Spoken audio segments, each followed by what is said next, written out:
হাসরের ময়দানে বিচার দিবসের পর আমাদের সকলকে পুলসিরাত পার হতে হবে। পুল শব্দটি ফার্সি, এর অর্থ সেতু। সিরাত আরবি শব্দ, এর অর্থ রাস্তা বা পথ। সুতরাং এর অর্থ দাঁড়ায় সেতুর পথ।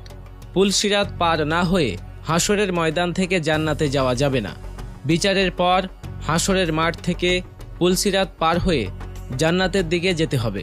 এই পুল পার হতে পৃথিবীর হিসেবে 30,000 বছর সময় লাগবে। পুলসিরাতের নিচেই থাকবে জাহান্নাম এবং পুলসিরাতের শেষে থাকবে জান্নাত।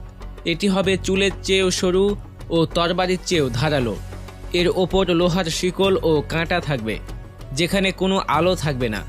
যার যার আমলের আলো দিয়ে সে পথ অতিক্রম করতে হবে।